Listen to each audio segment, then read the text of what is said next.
এই দুনিয়ার পুরো জীবনটা এটা হচ্ছে লালসাময় একটা জীবন, লোভ, মরিচিকা, মায়াজাল। এই মায়াজালে আমরা আটকে আছি, ফলে মৃত্যুর কথা আমরা ভুলে গিয়েছি। পাগলের মতো ছুটছি, আরো টাকা লাগবে, আরো খ্যাতি লাগবে, আরো যশ লাগবে, আরো দাপট লাগবে। আমার এত টাকা দিয়ে কি হবে, এত সম্পদ দিয়ে কি হবে, এত ব্যস্ততা দিয়ে কি হবে তোমার? স্টপ, থামুন, অনেক হয়েছে। আন্না, থামুন, take a rest, take a breath, think about death, think that you have to go back to your Lord. একটু বসেন না, একটু ভাবেন যে আমাকে চলে যেতে হবে, চলে যেতে হবে। এই কোলাহল, এই ব্যস্ততা, এগুলো থাকবে, থাকবো না আমি। সাইয়েদনা ওমর ফারুক বলেছেন, মুতু ক্বাবলা আন তামুতু, মরার আগে একবার মরো। হাসিবু ক্বাবলা আন তুহাসাবু আলাইকুম, তোমার হিসাব নেওয়ার আগে তুমি একবার নিজের হিসাবটা করো না। কাগজ বের করে একটু লিখো না কি কি ভালো কাজ করছিলা, যেগুলো দিয়ে নাজাতের ওসিলা হতে পারে। 1 2 3, আর কি কি আকাম কুকাম করছো দেখো না, লিখে দেখো তোমার অবস্থাটা কি। মরার আগে একবার মরো। মরার আগে খাটের মধ্যে শুয়ে শটান করে চোখ বন্ধ করে একবার মরার ভান করে দেখেন কেমন লাগে। চোখটা বন্ধ করেন আর ভাবেন আপনি নাই, কি কি হতে পারে ভাবেন। আপনার ছেলে মেয়েরা কান্না জুড়ে দিবে, আপনার প্রাণের স্ত্রী বিলাপ শুরু করে দিবে, বন্ধু বান্ধবের চিৎকার মাতম, স্থানীয় এলাকার মসজিদে ঘোষণা, অমুক এলাকার নিবাসী, অমুক ভাই, অমুকের ছেলে অমুক দুনিয়ায় নাই। সব আত্মীয়রা চলে আসবে, ফেসবুকে স্ট্যাটাস দেয়া হবে, সবাই সবাইকে জানাবে বিকাল 4টায় অমুক হাই স্কুল ময়দানে আপনার জানাজা।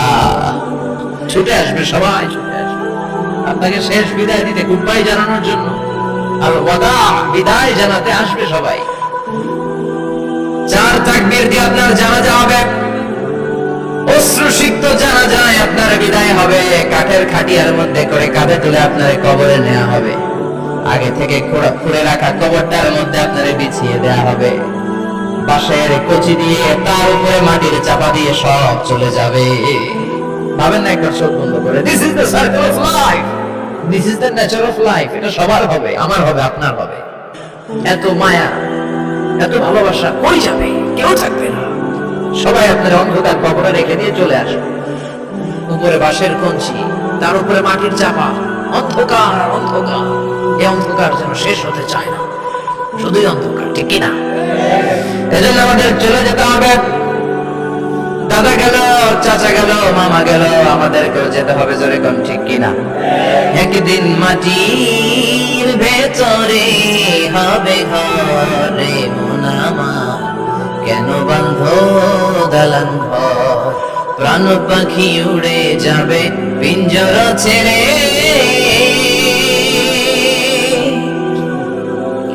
ধরা ধামে সবই রবে, তুমি যাবে চলে। বন্ধু বান্ধব যত, মাতা পিতা দ্বারা সুত, সবই হবে তোমার পরে মন আমার, কেন বাঁধ দালান ঘর। একদিন মাটির ভেতরে হবে ঘরে মন আমার, কেন বাঁধ দালান ঘর, ঠিক কিনা? সব করে থাকবে, চলে যেতে হবে আমাদেরকে। এজন্য আখিরাতের কথা যেন আমাদের স্মরণ হয়। বিষ্ণুই বলতেন, নাহাইতুকুম আন জিয়ারাতিল কুবুর, আমি তোমাদেরকে কবর জিয়ারত করতে আগে নিষেধ করতাম, কিন্তু এখন নিষেধাজ্ঞা প্রত্যাহার করে নিলাম। এখন সব সময় তোমরা কবরের সামনে যাবা আর জিয়ারত করবা। কবরস্থানে জানতো বড়ুয়া কৃষ্ণপুরের এই গ্রামের কবরস্থান আছে কোন দিকে? পূর্ব দিকে আছে, গোখরার জলের ওদিকে। জান আপনারা? একটু যাবেন, একটু গেলে আখিরাতের কথাটা স্মরণ হবে। ওখানে ছোট শিশুরা শুয়ে আছে, কিশোর যুবকরা আছে, আপনার মতো তাগড়া যুবক, মুরব্বীরা আছে। এরা এই এলাকায় থাকতো, এরা আকাশ থেকে নেমে আসে না, এই এলাকার সন্তান আজ নাই। একটা সার্টেন পিরিয়ড শেষে আপনিও থাকবেন না। This is the nature of life, this is the circle of life. ছোট্ট শিশু হয়ে এসেছিলেন, শৈশব, কৈশোর, যৌবন, প্রৌঢ়ত্ব। আগে ছিলেন সিঙ্গেল, বিয়ে করে হয়ে গেলেন ডবল। এরপরে আল্লাহ আপনাকে একটা মেয়ে দিল, এরপরে মেয়েকে বিয়ে দিয়ে শ্বশুর হলেন, এরপরে ওই মেয়ের ঘরে সন্তান হতে নানা হলেন। আর কতদিন? অনেকদিন হলো তো, অনেক লম্বা সময় পেয়েছেন আপনি। Think about that. এবার যাওয়ার কথা ভাবেন। আখিরাতের সামানের কথা ভাবেন, ফিরে যেতে হবে। কি শক্তিশালী যুবক, বার্ধক্য চলে আসলে লাঠি ছাড়া চলতে পারে না। কুচকুচে কালো দাড়ি সাদা হয়ে যায়, দাড়ির শুভ্রতা, বয়সের ভার, রং ধরা যৌবন জং ধরে শেষ, ঠিক কিনা? This is the circle of life. যুবক বল, এটাই জীবন, চলে যেতে হবে, কেউ থাকতে পারবে না, ঠিক কিনা? এটা রিমাইন্ডার আল্লাহ সূরার ভিতরে দিয়েছে যে তোমাদেরকে ফিরে যেতে হবে। এই লোভ লালসা ছেড়ে দাও।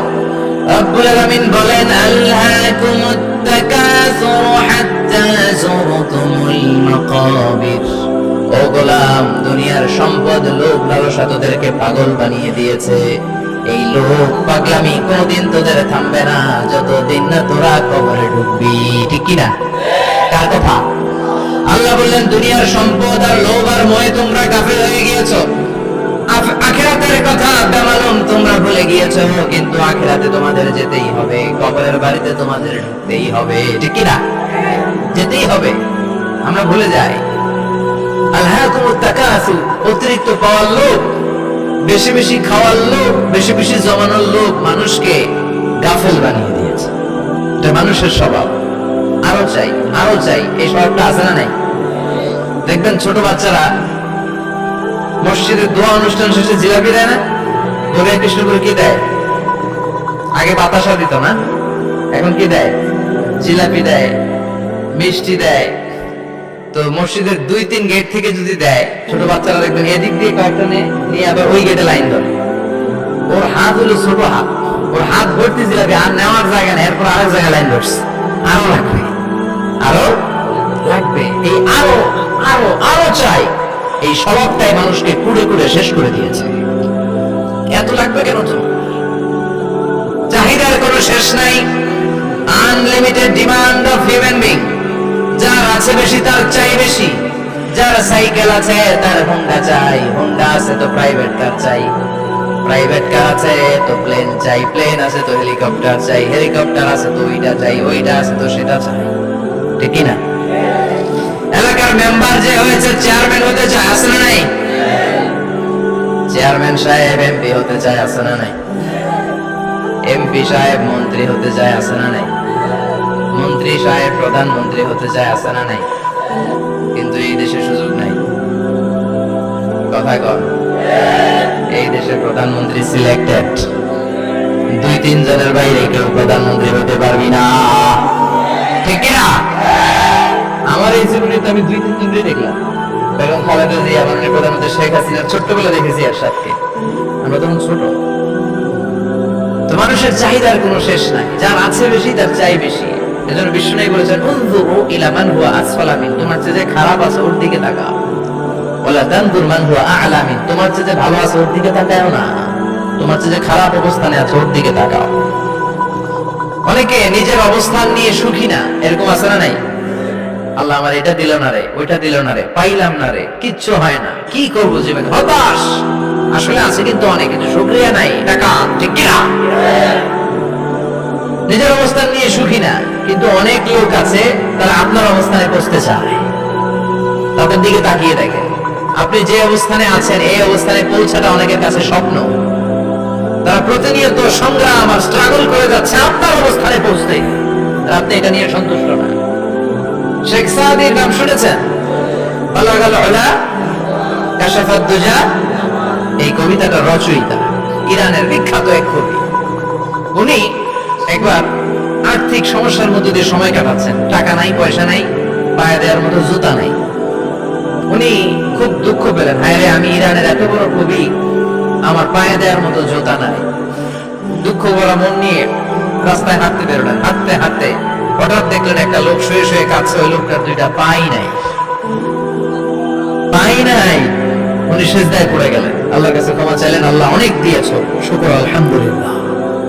এজন্য যেই পরিস্থিতিতেই থাকি না কেন আমরা কি করব? যারা বলেন কি করব? এজন্য কানাআতু মিনাল ইসলাম, অল্পে তুষ্ট থাকার নাম হলো ইসলাম। সম্পদ লাগবে কিন্তু সম্পদের পাহাড় লাগবে না, ঠিক না? অল্প খান, অল্প পড়েন, অল্প জমান, অল্পের ভেতরে বরকত ঢুকাইয়া দিছে কে? দেখবেন যাদের সম্পদ অল্প তারা সুখী বেশি। জরিপে এটা দেখা গিয়েছে, অনেক সার্ভেতে এটা এসেছে, যারা সম্পদশালী এরা দুঃখী বেশি। এদের দুঃখ বেশি, টেনশন বেশি, খুব স্বাভাবিক। টাকা যার বেশি, রোগ তার বেশি। টাকা যার বেশি, টেনশন তার বেশি। টাকা যার বেশি, ঘরে শান্তি তার কম। আছে না নাই? ঘরের ভিতরে অশান্তি, ছেলে কথা শোনে না, ছেলে টানে গাঞ্জা, মেয়ে ঘরে পরকিয়া। আছে না নাই? স্ত্রী কথা শুনে না, ভালোবাসা নাই, ঘরটা জাহান্নামের টুকরা। রোগ বালাই, এক একটা হসপিটাল বিল পরিশোধ করতে মাসে 5 লাখ 10 লাখ। আছে না নাই? কিছু খেতে পারে না, ডাক্তার একেবারে ডায়েট মেনু বেঁধে দিয়েছে। Diet, very diet menu. এটা এটা এটা এটা কিছুই খাবেন না, শুধু গরু খাবেন না, খাসি খাবেন না, চিংড়ি খাবেন না, খালি ঘাস খাবেন। ইচ্ছে মতো ঘাস খাবেন, মানে ঘাস জাতীয় যত আইটেম আছে সব খাবেন। শাক খাবেন, সবজি খাবেন, সালাদ খাবেন। গরু, চিংড়ি, মুরগি, গোশত, ইলিশ কিছু খেতে পারে না। তাহলে রোগ বেশি, খাওয়ার মজা নাই, ঘরে সাংসারিক শান্তি নাই, খালি বেড়া মার বেড়া। ঠিক কিনা? কিন্তু সম্পদের পাহাড় গড়েছে। আর অল্প যারা খায়, অল্প পড়ে, রিক্সাওয়ালা, কুলিওয়ালা, অল্প বেতনের চাকরি, কিন্তু হক হালালি মেনে চলে, দেখবেন শান্তি আছে অনেক। হ্যাঁ, বাসা ভাড়া দেয়, ফ্যামিলি চালায়, বাচ্চাদের স্কুল বিল, এরপরও মাস শেষে 1-1.5 টাকা হাতে থেকে যায়। আর প্রতি মাসে 10 কোটি টাকা ইনকাম, তারপরও ব্যাংকের ঋণ আছে না নাই? সুখ কারে বলে? কিভাবে আপনি সুখকে ডিফাইন করবেন? সুখ তো টাকায় কিনা যায় না। শান্তি টাকা দিয়ে হয় না, শান্তি দেওয়ার মালিক কে? শান্তি আছে অল্প খেয়ে শুকর করার মধ্যে, শান্তি আছে আলহামদুলিল্লাহর মধ্যে। চিল্লায় বলেন ঠিক কিনা? এজন্য অল্প খাবো, অল্প পড়বো, অল্প জামাবো, অল্পের ভেতরে বরকত দিয়েছে কে? দেখেন, ধনী ভাইরা খেতে পারে না, কিন্তু রিকশালার কি সমস্যা হয়? রিকশালারা সব খেতে পারে। কুলিওয়ালা, দিন মজুর, এরা একেবারে স্লিম, সুঠাম দেহি, মেদহীন পেট, পেটে কোনো মেদ নাই, ভুড়ি নাই। আর কোটিপতিদের মেদ আছে না নাই? এত বড় বড় পেট। ঠিক কিনা? আমাদেরও পেট আছে, তবে হালাল পেট। এটা হারাম টাকা দিয়ে এই ভুড়ি বানাই নাই আমরা। ছেলে বলেন ঠিক কিনা? রিকশাওয়ালা, কুলিওয়ালা নিজেও নামাজ পড়ে, বউ নামাজ পড়ে, বাচ্চাটাও নামাজ পড়ে, রিকশা চালায় আর জিকির করে লা ইলাহা ইল্লাল্লাহ।